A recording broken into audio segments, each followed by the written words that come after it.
Bom dia. Vamos lá, moçada? Tô dando bom dia, mas fica aqui uma boa tarde, uma boa noite, não sei a hora que vocês vão assistir o vídeo, tá? E o professor vai começar o vídeo aqui falando um pouquinho sobre a aula anterior, tá? Navegações, a aula anterior minha, tá no YouTube aí. O que o professor falou? Eu falei do começo desse processo de comércio. Ele começa na Europa, na crise medieval, na crise do sistema feudal, na Baixa Idade Média, no século da crise, que é o século XIV. Ali o comércio começa a ganhar força.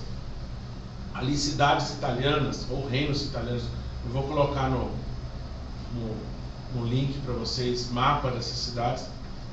Você vai ter ali a força do comércio, né, e as cidades italianas lucrando muito dinheiro, tá? Criando assim verdadeiros impérios econômicos. E Portugal está ali espremido, assim, apertadinho, né? Espanha, do outro lado, o Oceano Atlântico. Claro que o Oceano Atlântico era mais fácil para Portugal do que sair para a Espanha. Então, as navegações é quase um processo natural de Portugal, né? Tem aquele enorme mar pela frente, eles chamavam de Mar Tenebroso, que nós chamamos hoje de Oceano Atlântico, e eles saem ali atrás de comércio. Esse é o comecinho. Hoje nós vamos fazer aqui um quadro comparativo, seria o nome, entre as navegações portuguesas, espanhol, tá? É um quadro comparativo aí que nós vamos falar hoje. Como assim, professor? Nós vamos falar um pouquinho das navegações portuguesas, que começam bem antes da Espanha, dá para ver aqui no quadro. E nós vamos fazer aqui um paralelo. Primeira coisa, conquistas portuguesas. Está aqui Ceuta. Gente, desculpa, está um calor terrível aqui em casa. Ó, Ceuta, cidade onde hoje, perdão, um território onde hoje fica o Marrocos, bem ali próximo de Portugal. Só que assim, além de ser a primeira conquista e ter todo o simbolismo de uma conquista, né? Isso funciona muito na história, na política, na arte, né? Que é o simbolismo. Além de tudo isso aí, também tem a questão da praticidade. É um território dominado fora da Europa, é um território que abre para Portugal todo o comércio africano, porque todo o comércio africano é simples, né? Marrocos fica no norte da África. Marrocos aqui em cima está Portugal e Espanha. Só que esse Marrocos é um território no deserto. E esse deserto, apesar da palavra ser meio hostil, esse deserto aí traz uma enorme quantidade de caravanas de comércio que trafegavam por ali, né? Havia ali inúmeras rotas de caravanas, né? Deixa eu explicar para vocês o que é caravanas. Caravana era um grande número de mercadores com camelos, cavalos, pessoas que viajavam a pé. É claro que viajava a pé, não tinha carro, não tinha trem, no século XV, século XII, XIII. Então, esses viajantes carregavam inúmeras mercadorias, né? Era o jeito, era o mercado livre da época, vamos falar assim, né? Então, essas mercadorias aí chegavam em Ceuta e os portugueses, dominando a região, tinham acesso a essas mercadorias. É a libertação das cidades italianas, daqueles reinos italianos. Portugal agora tem acesso. E Portugal gostou. Tanto é que 4 anos depois navega um pouco ao sul e conquista a Ilha da Madeira, né? Ilha da Madeira, onde nasceu o jogador Cristiano Ronaldo, né?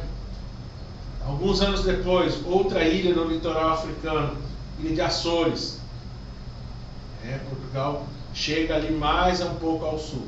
Curiosamente, essas duas localidades até hoje são territórios de Portugal, né? A Ilha da Madeira e a Ilha de Açores. Não contente, e umas décadas depois, um navegador chamado Bartolomeu Dias chega ao Cabo da Boa Esperança, a região mais ao sul da África. Hoje é a capital da África do Sul. Isso aqui tem uma curiosidade muito legal. O senhor Bartolomeu volta, traz a notícia ao rei que ele conquistou um lugar né, ele dá ali todo o seu registro, que é o lugar mais ao sul da África, só que ele batiza o lugar com um nome pouco atrativo, Cabo das Tormentas, né, tormenta é tempestade. O rei rapidamente troca o nome do lugar, né? Seria pouco atrativo você incentivar navegações para um lugar que chama Cabo das Tempestades, né? Então troca-se para Cabo da Boa Esperança, né? Hoje é uma cidade da África do Sul chamada Cidade do Cabo, né? É uma cidade interessante porque você olhando para o mar, você olhando para o mar, de frente para o mar, a sua direita está o Oceano Atlântico, a sua esquerda está o Oceano Índico.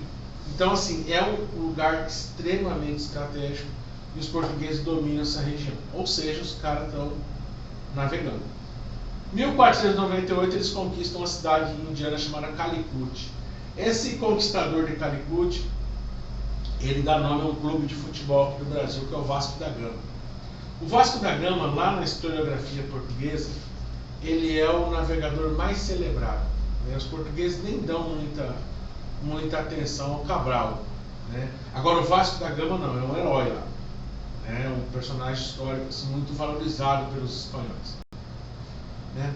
Eu não vou falar do Brasil hoje, porque eu julgo necessário em outro momento uma aula especial só para o Brasil, né? Mas eu creio que vocês sabem que em 1500, 2 anos após a chegada em Calicut, o senhor Cabral desembarca aqui no Brasil, né? Mais precisamente onde é a Bahia hoje. Beleza? Vamos falar um pouquinho da Espanha. Daqui, ó, Espanha. Espanha, se vocês observarem aqui, ela começou bem depois das navegações, bem depois, né? Quase 80 anos depois de Portugal. Só que eu não vou começar falando de uma conquista, de uma navegação. Eu vou começar a falar de uma conquista interna, dentro do seu território. 1492, a tomada de Granada. Vou falar um pouquinho antes de Granada. Os nossos irmãos espanhóis, eles têm uma história interessante. Tá? A formação histórica dos espanhóis, ela é muito ligada ao casamento de um rei e uma rainha. O Fernando de Aragão e a Isabel de Castela. Esses dois jovens se casam, mas junto com o casamento vem uma força política muito grande, que é a unificação da Espanha. Eram 2 reinos, até certo ponto rivais, e esse casamento amarra os 2 reinos, né? É bem verdade que a Igreja Católica trabalhou muito politicamente para esse casamento ter uma ação política, né? Ter uma ação, vamos dizer, unificadora da Espanha. Alguns anos depois do casamento, a tomada de Granada, que também, assim como a conquista de Ceuta, a tomada de Granada tem um simbolismo muito grande, porque até então essa cidade era o último recanto na Espanha que havia muçulmanos dominando, né? O último recanto. Então, quando você expulsa o último, vamos dizer, foco de inimigos do cristianismo, que os muçulmanos eram taxados de inimigos do cristianismo, você consegue um simbolismo muito grande. Agora a Espanha é cristã. No mesmo ano, um navegador chamado Cristóvão Colombo, que não era espanhol, que estava procurando na Europa reis que comprassem a sua ideia, que era navegar para o oeste e chegar ao Oriente, né, chegar às Índias. Esse navegador descobre a América. Eu coloquei aqui uma circunferência nesse fato histórico por 2 razões. Primeiro, pela enorme importância, que, poxa, é um fato histórico importantíssimo. E a segunda, que é um evento histórico, um fato histórico, cheio de dúvidas. Então nós não vamos aqui, nesse vídeo, né, poxa, 530 anos de dúvida não é nesse vídeo que nós vamos aqui. Foi, não foi, descobriu, já havia vindo antes, nós não vamos resolver esse mistério, mas eu fiz questão de destacar, tá? Qualquer coisa eu mando também na aula para vocês um link do mapa das navegações, é bem interessante isso daí, tá? Mas na verdade não, a América foi tomada pela Espanha, foi conquistada pela Espanha, né?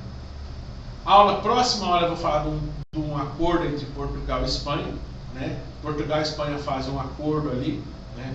Chamado Tratado de Tordesilhas. Isso também tem que ter uma aula só para isso, não dá para que entre uma conquista e outra aqui falar do Tratado de Tordesilhas, é muito complexo. Só para dar uma ideia para vocês, o Papa da época foi o mediador entre as duas nações, né? Sentou o rei da Espanha, o rei de Portugal e o Papa, que na época era uma autoridade forte pra caramba politicamente.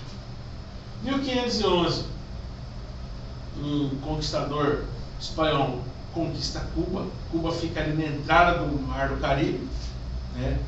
Tem ali todos os territórios, hoje tem a Flórida, tem o México, tem a América Central. Ou seja, conquistar Cuba ali é garantir a entrada da Espanha para valer nesse território. Em 1513, um outro conquistador espanhol, o Balboa, ele cruza o Istmo do Panamá. Né? Esse istmo é uma pequena porção de terra entre dois mares. Isso aí vocês podem perguntar para a professora Josefa, a professora Filó, né? Que elas explicam com muito mais propriedade. Mas eu posso falar que hoje é um território extremamente estratégico. Por quê? Os americanos, no começo do século XX, construíram um canal, eles cortaram o Panamá e eles ligaram o Oceano Atlântico ao Oceano Pacífico. É uma travessia de pouco mais de 100 quilômetros, mas se economiza quase, acho que, 9.000 quilômetros. Então imagina você navegar pouco mais de 100 quilômetros e economizar 8.000 quilômetros, que é dar a volta na América do Sul para entrar no Oceano Pacífico. Beleza? Então aqui o professor fez um quadro entre as duas grandes potências navais do século XV e XVI, né? As duas grandes potências econômicas desse período, Espanha e Portugal. E aqui é só um quadro comparativo, tá? Eu vou colocar na aula para vocês algumas imagens, tá? Algumas imagens aí bem explicativas, a palavra é essa, mapas, tá? E eu quero que vocês prestem bem atenção no vídeo todo, né? Você vai lá no meu canal do YouTube, se inscreve, marca que gostou ou não gostou, por gentileza, tá? Se inscreve. Tem dúvida? Eu deixo o meu WhatsApp. Você comenta lá no vídeo do YouTube, você manda pro meu WhatsApp, você me chama lá no Class 1, ou seja, caminho para vocês matarem as dúvidas temos ao monte. Beleza? Moçada, ó, um abraço para vocês.